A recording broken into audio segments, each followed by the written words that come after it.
So I want to start by thanking everybody for having me here. I think this is the second of these that I've done, and it's always a great pleasure to be here and to get your reactions. And I think the reactions I've got have always been great because most of you know much more about what's going on the ground than I do, and so your insights are always helpful.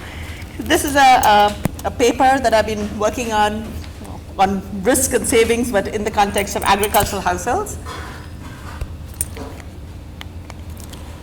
And so it actually started with an interest of mine in nutrition and child nutrition in particular. So we know that in large parts of North India, Madhya Pradesh, Bihar, Chhattisgarh, etc., levels of malnutrition are very high. And the puzzle has been that even though agricultural growth rates have improved significantly, so Madhya Pradesh, for example, has recorded one of the highest agricultural growth rates across all states in India. So even though we've had a period of very high growth in agriculture, very high rates of growth in income, malnutrition rates have remained persistently steady and very high. So how do we explain that? How do we explain rising incomes and malnutrition being very high? So if you think of that, malnutrition is basically a problem of nutrition along with many other things, but nutrition plays a key role. Then you can rephrase the question and ask, why have nutritional levels, or why has what people eat changed so little as incomes rise? And so that's the way I am approaching it. Why has there been very little change in nutritional intake as incomes rise? There has been declining consumption of wheat, but the basic point in North India is that diets have remained very, very wheat intensive, even though we have seen huge increases in income. Okay, the historical explanation for this is based on the fact that North India is wheat growing, and so because it's an agricultural area, wheat is predominant over there. So it relates what people grow, land use patterns, to what people eat. Okay, so I'm going to argue something slightly different. I'm going to say the link between land use patterns and nutrition is not a direct link, but it occurs because of the forms in which households save. Okay, so financial decisions made by households and, in effect, the nature of the financial sector is really what intermediates that link. So it is because of the forms in which households save. If that was different, if we have a different financial package, you wouldn't get that link. Okay, so the primary form of savings for, again, rural households, that's my sample over here, in North India, is in wheat stocks. Okay, so this is missed in a lot of surveys because we ask households about savings and financial assets, and then there's a catch-all phrase which is just inventories, cash on hand, etc., etc. So many surveys miss the importance of savings in wheat, but that is actually a predominant part. And so I'm going to argue that people save in wheat as a precautionary response to price volatility. So when I first say that, that's a surprising result for anyone who knows India, because the price of wheat is actually very stable compared to the price of all other food crops. Okay, and the reasons for that, again, are well known. It's because of the public distribution system, the PDS, and because of minimum support price. So government intervention, both on the demand side and the supply side, means that the price of wheat is going to be very stable. So the price of wheat is stable, then there basically is very little price volatility. So why would households hold wheat stocks when prices are stable? And so I'm going to argue that they hold wheat stocks not because of volatility in the price of wheat, but because of volatility in the price of other crops. Okay, so those of you who have been around here in the past 5 years know, and even before that, know that what has been really volatile has been the price of pulses. And I find that households are holding wheat in response to the volatility in the cost of tur, essentially, in this area. Okay, I'm going to develop that idea later on. But the impact of this, so this sounds like a good idea. You have an inflation hedge. You have a commodity whose price is stable, and you can use that as an inflation hedge. But the cost of that is nutrition. And that's basically my hypothesis, that it's because households save in wheat stocks that links what people grow to nutrition. And so the price of savings in this case is really the cost of nutrition. Okay, so this is the field, the area that I was working in Madhya Pradesh. Any house you go into, you're going to find these things. And take different homes.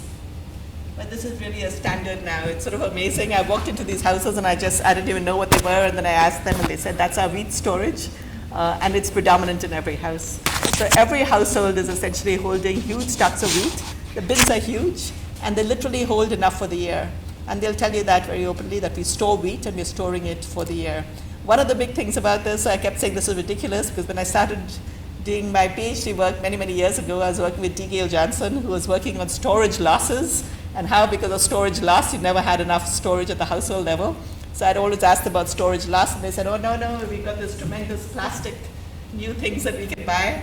And so storage losses are actually minimal, and so it's a great way to save. You just save in wheat stocks.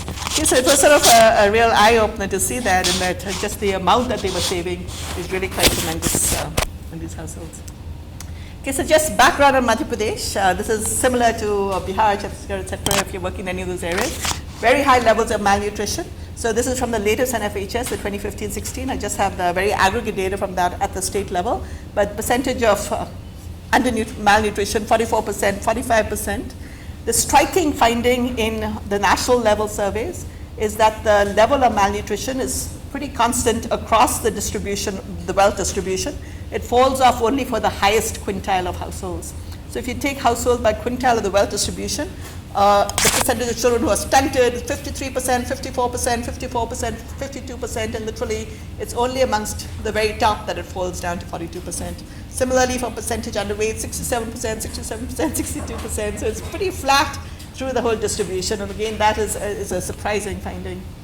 Okay, diets are very cereal intensive. So 26 to 28% of total food expenditure in all those states. And again, you'll find very little variation in how important wheat is in the diet of households, or cereals are in the diet of households across the wealth distribution. And even if you don't take the wealth distribution, if you just take other ways of dividing up households. So if I divide by occupational status, if I take agricultural households as those that are cultivating some agriculture versus those who work in the wage market, again, you see very little variation in the importance of wheat in the diet. Okay, so this has been known for a long time, that wheat is sort of stable and that it's 25% of nutrition. What has not been given as much attention is just how important consumption out of home stocks is. Okay, so again, if you look at the data, you'll find that from the NSS data, it accounts for 42% of the total wheat consumption of all households. But if you take land-owning households, households that are growing wheat, it's as much as 81% of the consumption of households. They have almost no market purchases at all. So everything they do is they're just consuming the wheat that they produce themselves. Okay, and that is actually a striking finding, and it's what I'm going to use a lot of the empirical data.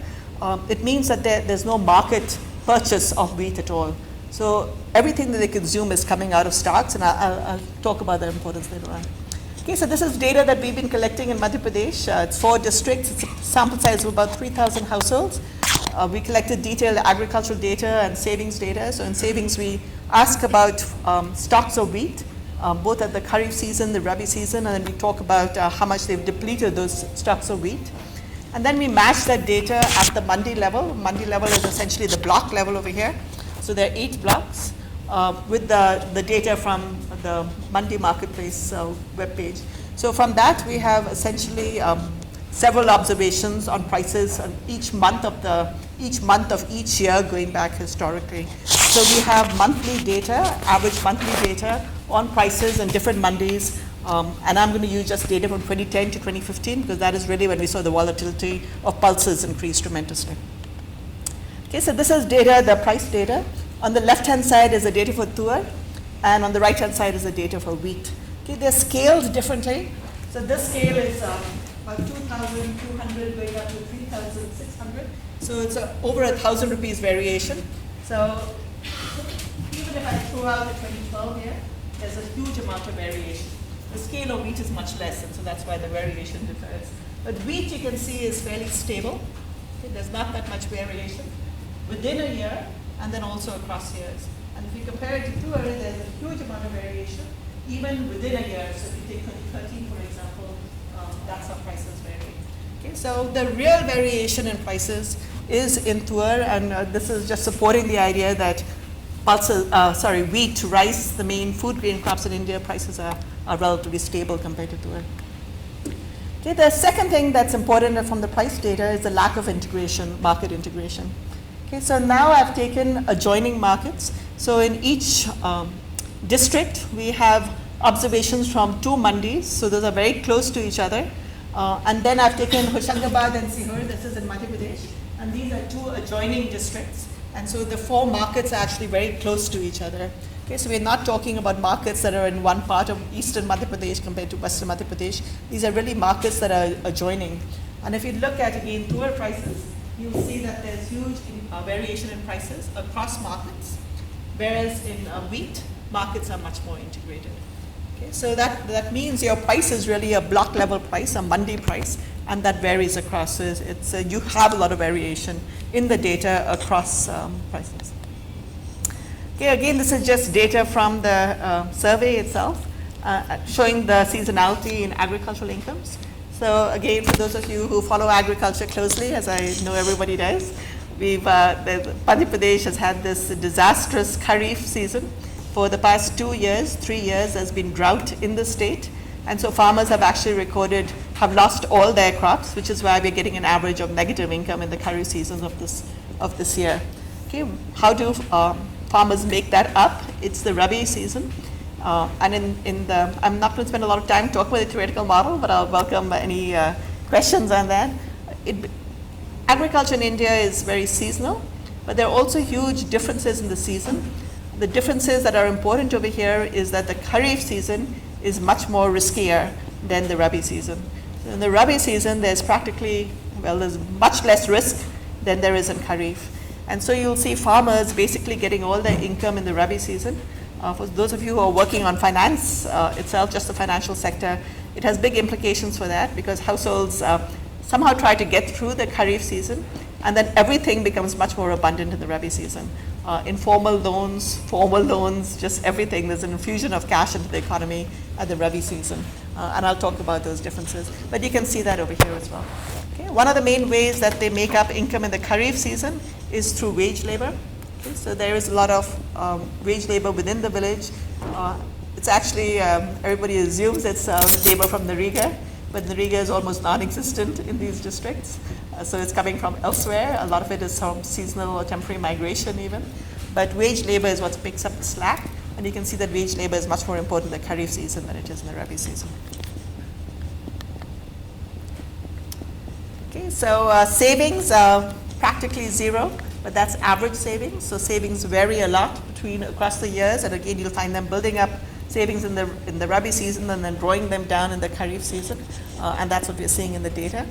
The bottom part of the data is just documenting again the importance of wheat in total food expenditure and how that wheat share does not vary much at all between landowners and landless households.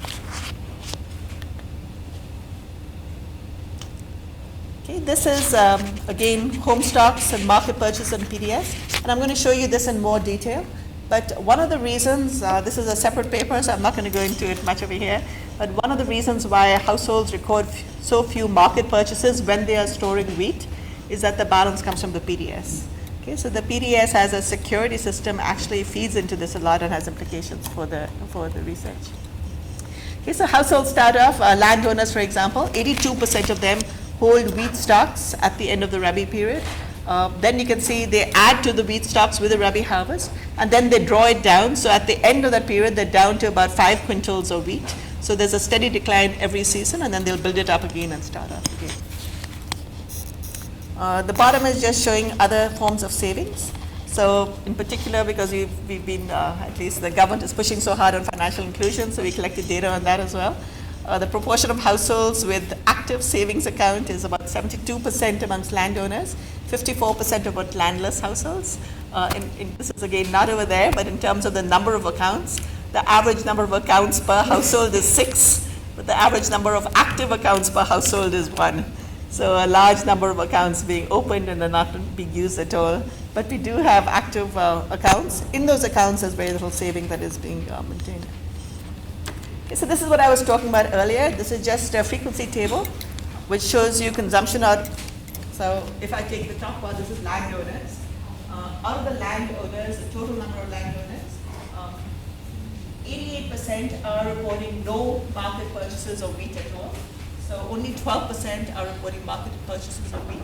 But if you look at those households that are saving in the form of wheat stocks, so out of those households, only 3% are reporting market purchases of wheat.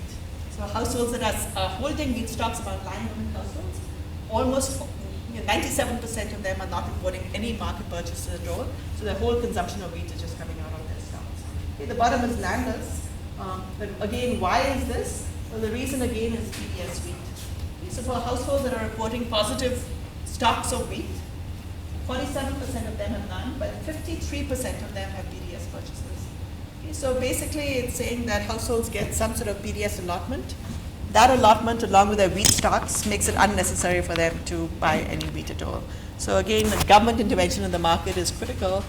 It explains why there's no purchases of wheat at all amongst the large number of households.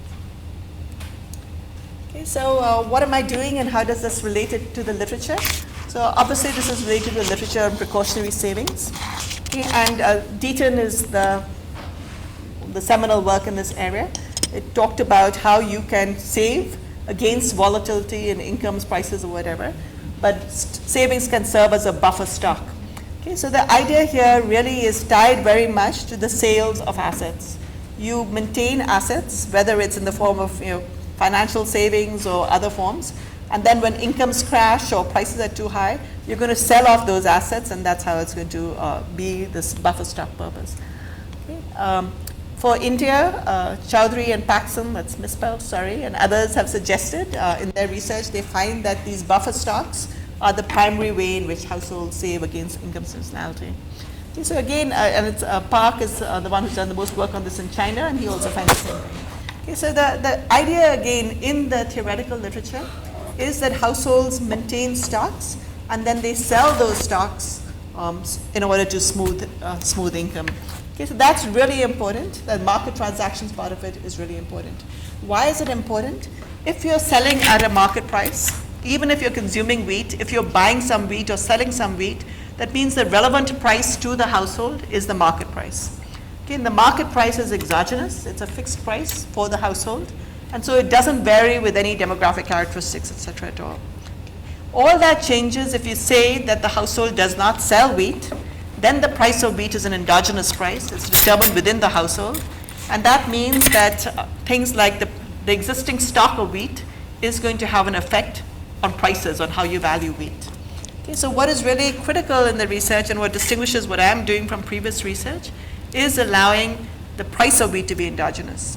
And that really comes from the past few slides that I've emphasized that households don't engage in the market at all. Okay?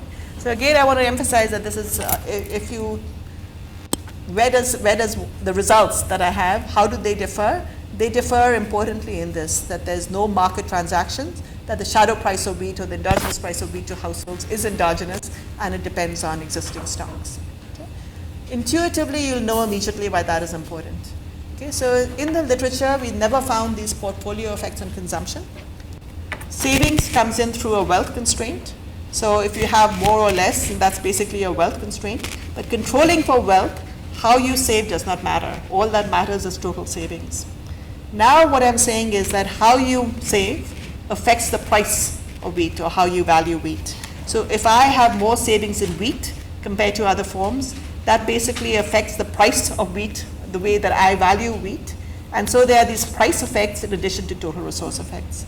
And that price effect is really what's important. It says that there are going to be these portfolio effects. So the portfolio effects only arise because the price of wheat is endogenous, and that itself comes because there's no market transactions. Any questions?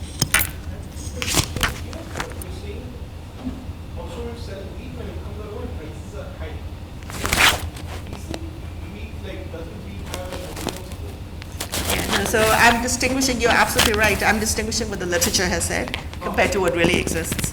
Okay, so those are the points that are made in the literature.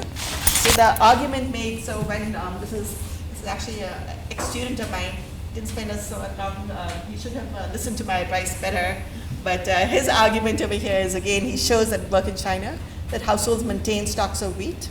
His argument is that you're holding that as an inflation hedge. Okay, so if you're holding, actually, if the price of wheat was fluctuating, it would be a great inflation hedge, right? You're holding wheat, and so when the price goes very high, you can open. So that's perfect, and you would really think that this is really what's going to happen. But in India, that's not the case, because wheat is stable.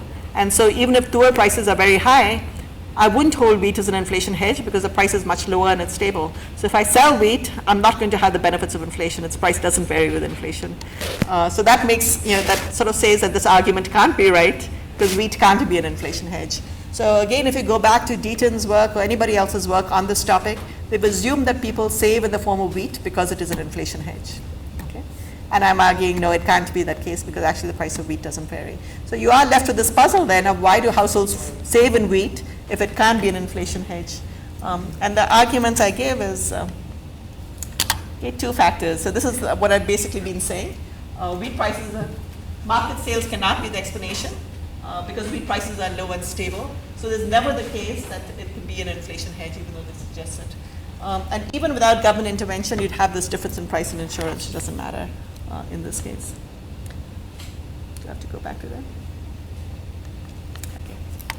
So the theoretical framework, that it's a standard model of dynamic optimization with portfolio choice. I've adapted it to allow for savings in the form of food grains.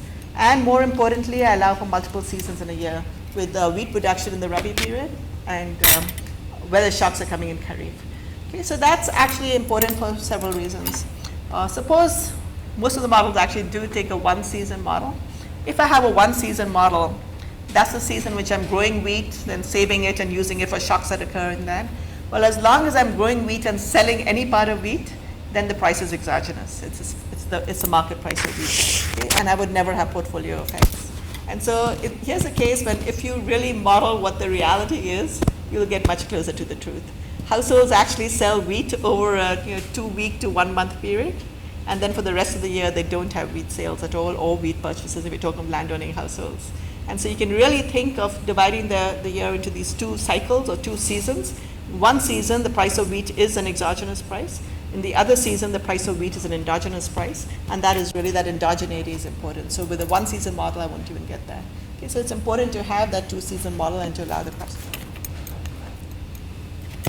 Okay, so the portfolio effects on food consumption again come from this lack of market transactions.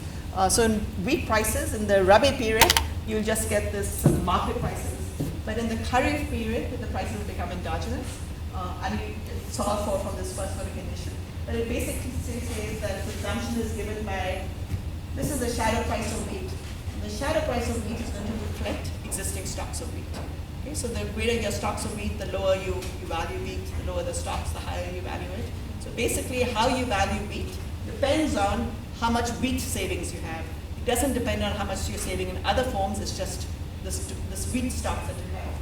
Okay? Your total savings is going to come in just through your usual income effect through this. So it means that when I look at consumption, or I put down an equation for consumption of wheat, that is going to depend on total income. It's going to depend on the prices of other crops, that's just my other crops. And then it's separately going to depend on how much I've saved in wheat. Okay, so this is the important equation. It basically says that there are these portfolio effects on nutrition.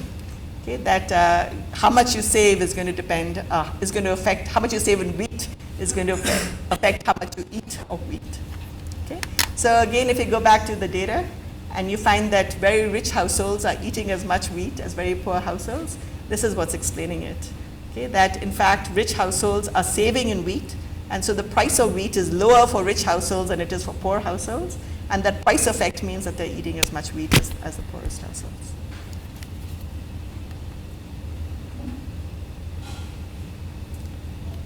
Okay, so somewhere in all this, I missed one of the most important points. So if you're not selling wheat, how is that an insurance? So the critical point over here is that you don't need to sell wheat to get its insurance value.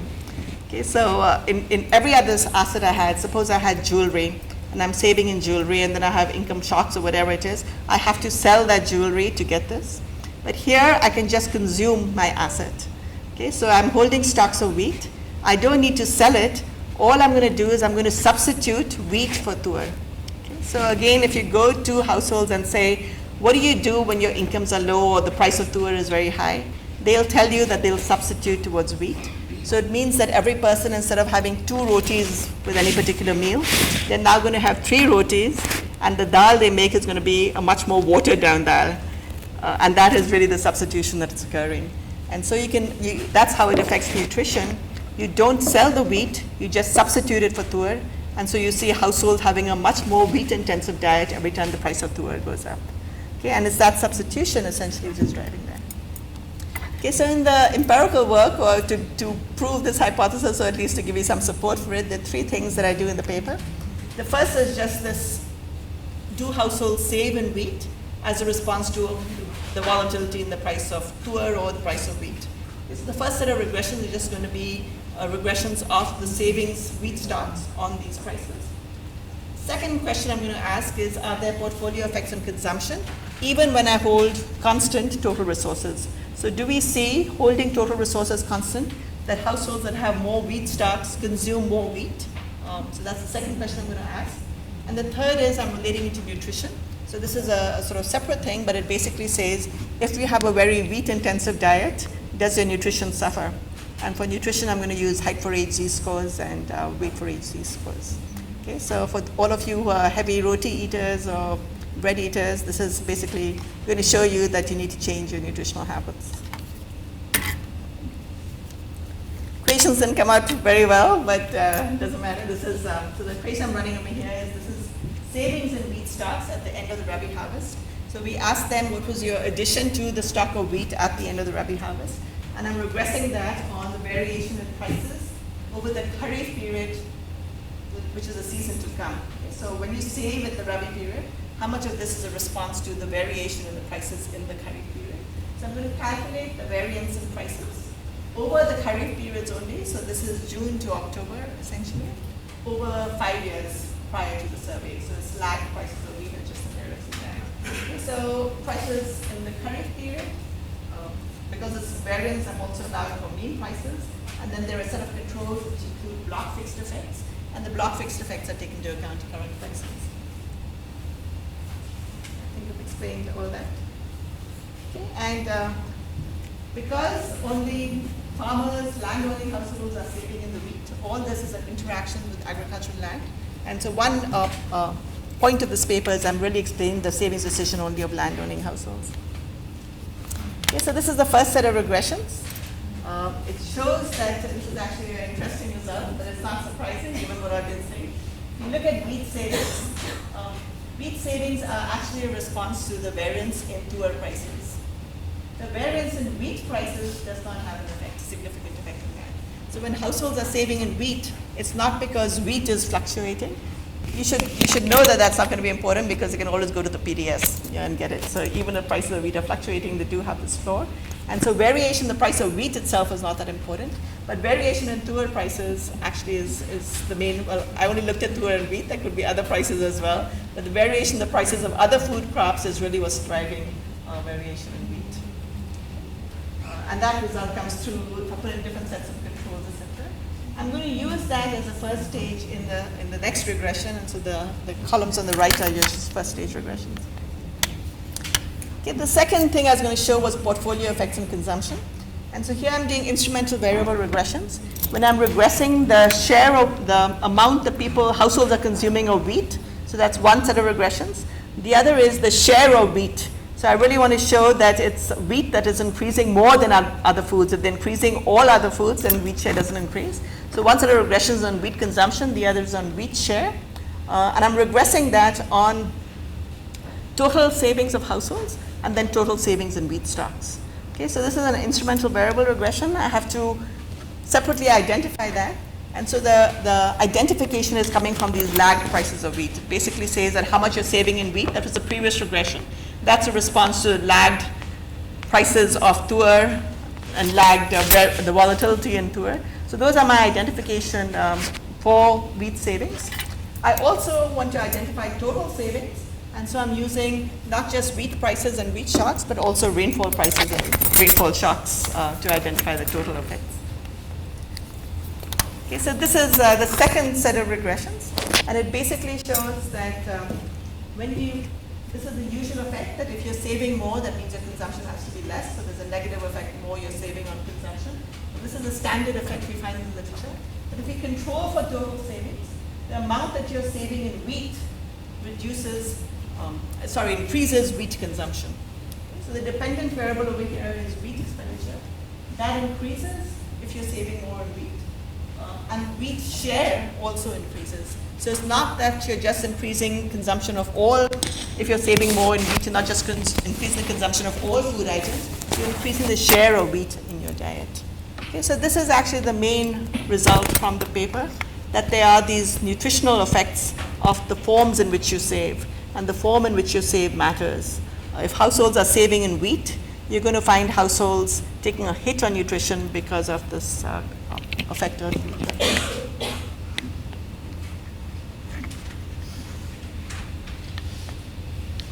Okay, so the last set of regressions is looking at the effect of that on weight for age z-scores and height for age z-scores for all children under 6. So the study was actually a study in nutrition, and so because of this we measured all children under 6 in the household, and so that's what allows us to look at the effect on children.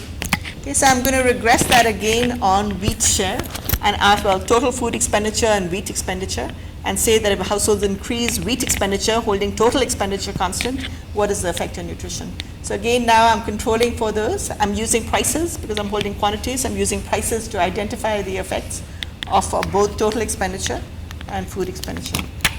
Okay, so looking at this, household food expenditure, so this is your growth effect. Okay, if incomes grow, food expenditure is growing, you are going to see weight for age increasing and height for age increasing. So if I didn't have this effect, any improvement in incomes would mean that children would be better off. This is what's holding it back.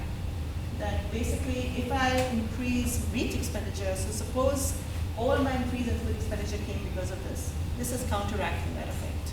Okay, so it says basically that if I had been able to reduce wheat expenditure as income grew, then I would have seen an improvement in nutrition.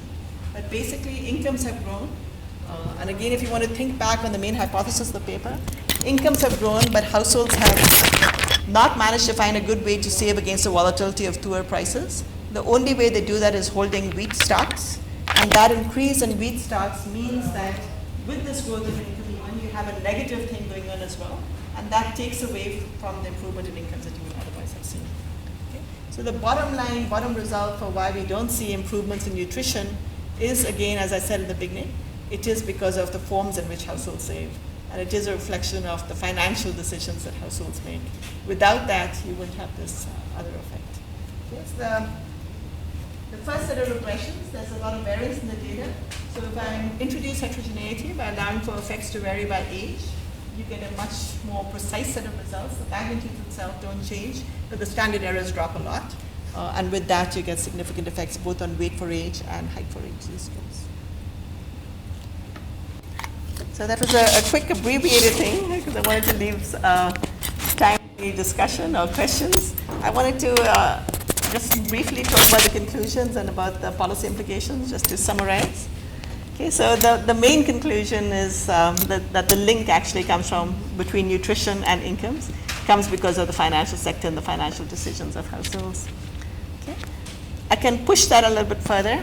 And again, if you have worked in Madhya Pradesh, Uttar Pradesh a lot, you'll see that Jan Dhan, many of these, there's been a huge increase in the number of financial accounts, but very little increase in financial savings, the amount that households are actually saving. If you ask them, did you actually put money into their account, the answer is always no. And it suggests that, well, in this particular case, wheat stocks are a much more attractive way of saving because they do help households insure against price volatility. Okay? Financial savings don't have that. So I can't, the only way I can use my financial savings was I would have to withdraw it and then buy tuer or buy whatever, and that's going to mean it's not a good inflation hedge when prices are rising. So if households don't save in that form, the question that comes up all the time is, should we be giving households cash and just doing away with the wheat rations and rice rations and then letting households use that cash to buy whatever they want? And we asked women and men in villages, do you know that the government is debating this? What do you think of this? And they were all really, really upset. And they said, no, they wanted wheat. And the main reason they wanted wheat was, again, that it wasn't an inflation hedge. So getting cash when prices of food, of tuer, for example, and all pulses and vegetables are rising so high, that wasn't a good trade-off for them. Whereas wheat does allow them to save in this form. The other thing that it's been noted in the nutritional literature, there's a difference in what households are doing. When you ask households what they're doing, one of the main concerns for a mother in many of these areas, she wants to make sure that her children go to sleep not hungry. Okay? and that means just filling up their stomachs. And so if prices of something are high, they will just give you wheat because you're not going to go to sleep hungry. So the concern is much less with, they're not saying that we want to make sure that our children always have a really well-balanced diet. Their concern is always having given them enough to eat so they can sleep, sleep through the night. And so the foremost strategy in their mind is really the strategy of maintaining consumption, not necessarily of maintaining nutrition. As a side on that, and I'm going to come to that in the policy things, if you ask any mother in Madhya Pradesh, well, not areas that we've been doing work, are your children malnourished or what do you think? All of them will say no. Okay? Our children are really well looked after and really well fed, and there's no problem in their diet at all. And so then if you push it further and say, well, do you know that children are measured by height for age, or you can measure nutrition by height for age, weight for age, etc. And do you know that Madhya Pradesh children are amongst the shortest in the world? And do you know that the children in Punjab are actually 2 to 3 centimeters taller, etc., for all this? They'll look at you in shock and they'll say, well, I'm completely well nourished, and they can actually point to me and say 5'2", and are you going to tell me that you're malnourished just because you're shorter than somebody who's 5'4"? It's a very difficult thing to convince households of, and so most of them will not say that there's a problem in nutrition, again because children are not going to sleep. They're able to provide food for their children. So there's a big information gap there which may underlie this. So if I go back to my theoretical model, if households knew this, so for all of us who've sort of been bombarded with nutritional information, you know that it's really important to have a balanced diet with all the food groups represented, that affects your preferences. And that means you will put a cost on having too much wheat in your diet, and that would again change the results. Without that, you're getting the results over here. Okay, the last point again on conclusions. So this is again an academic point, but it's a point I find really interesting. You'll have seen these studies which talk about long-term consequences of outcomes at pregnancy. So if there was bad rainfall or a drought or something severe when the child was born, and then you have these amazing surveys that follow these children, and 20 years later they notice that they have lower income and lower health, etc., all because of these poor conditions at childbirth or when the child was born. So that suggests that there are these very, very long-term effects of shocks at early years. But there's another literature which looks at seasonality in incomes and finds that there's very little evidence of seasonality, that households are able to smooth consumption across seasons. Okay, so that seems strange. Now, how can we say that households are able to smooth consumption, whether it's seasonal incomes or even income shocks, and still find these long-term effects of shocks at pregnancy? And very often they're using the same shock. So the shock is a rainfall deviation. So the literature that has looked at seasonality in consumption looks at rainfall shocks and asks, are these smoothed away? And they'll say yes. And then you have another literature which looks at the same rainfall shocks and say, well, these have long-term consequences, so obviously they weren't smoothed away. So the explanation I'm offering is that the long-term literature just looks at rainfall and says, does it have an effect? And they find yes. But this consumption smoothing literature takes household consumption expenditure and finds that that is smoothed. Okay? So my work is actually suggesting that that's right. Households are holding consumption expenditure constant, but within that they're fluctuating between good nutrition and low nutrition. And so I'm maintaining the same level of consumption, and that's what I say, that's what households, the literature that looks at consumption smoothing is just looking at total expenditure on food, and they find that that's stable.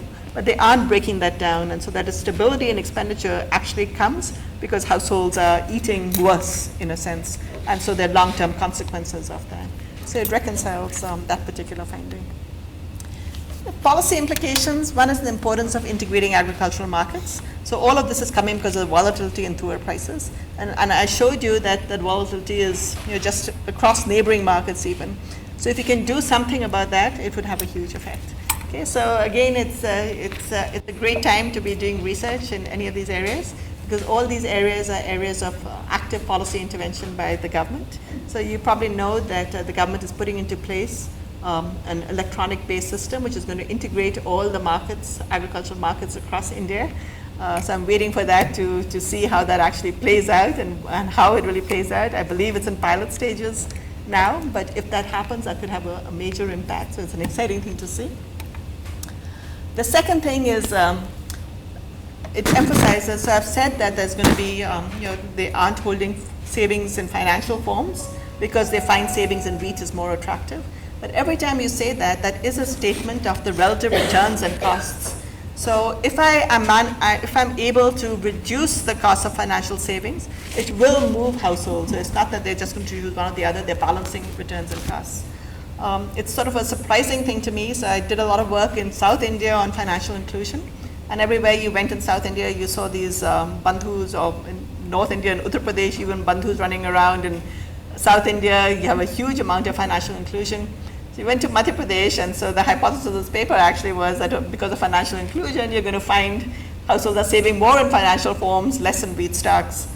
So the first surprise to me was we had a meeting of all the local bank officers in different villages. So these are branch officers in the banks. And I said that, well, how is financial inclusion working? You know that there was this policy, and by the policy they had sub-service areas, and in sub-service areas they cover this, and so can you tell me all about this? And they were just looking at me in shock, and so these are actually the branch officers who said they had no idea what I was talking about, and they didn't know about any of this. So I said, well, can you tell me, do you have a equivalent of business correspondent, etc.? And they said no. I don't know if it's just this particular part of Madhya Pradesh, but basically there's no financial inclusion going on at all. If you go to the household, and we included this in our survey, so we asked them how is the primary way in which you transact in your financial account. Do you go to the branch office? Is there a branch office in the village? Is there a business correspondent, or how are we doing it? There were no business correspondents or any form of that at all in any of these villages. So in all those cases, you're actually doing what I thought we were doing 10 years ago. You're walking to the branch office to have any kind of savings, any kind of transaction in financial accounts. Okay, so without a doubt, if you do have some financial inclusion going on in these villages, that is going to reduce the cost of financial savings, and that may have an effect on this. But as it is, it's a very high cost. And the last is household education. So I talked about that a lot, that if we can make, so there's a return to holding wheat stocks. It's this ability to deal with inflation and other prices. But there have to be costs of holding wheat stocks as well. And if that cost, if I was able to convince households that you're really hurting nutrition of your households and health outcomes of your children by eating so much wheat, that would tip the balance as well. Okay, so if I combine these things, have more financial inclusion, have better household information, can we do something about it? I think one of the problems we do in the field, and actually we see this a lot in government programs. So even with Jan Dhan, there's this huge financial literacy drive. That's a part of it. There's an amount of money that is kept aside everywhere to educate households about this. And you see the same thing with ICDS. So ICDS, the Integrated Child Development Services, has a huge information program in which you're supposed to educate people about nutrition. Okay. Both those programs are failures as far as I have seen throughout India. Okay. The financial literacy drives are really not happening, or if they're happening, they're completely ineffective. They'll gather households together in a Gram Sabha sort of thing, and somebody will talk about the importance of savings and financial savings, and that's that, and people will go. Or otherwise, when you talk about nutrition, it's the same thing completely. The government of India now, they have separate different drives. So in the ICDS drive, they may be emphasizing, as they're now doing in Bihar, the importance of hand washing. So everything else is thrown out the window, and all you're hearing about is hand washing and how important that is. Then, a few weeks from now, they may switch over and talk about something else, and then everything will be about that and nothing about anything else. So as they're talking a lot about weight monitoring, so people will know the importance of weight monitoring, but they don't know anything else beyond that. So how we hold these information drives is something that's really weak, and if you could improve on that and do that a little bit better, and this is an area where I feel that there's a huge scope for doing things better, just because we have so much technology that can help communicate so much better. We're not using that effectively. But if you could do that, I think that would also make a big difference.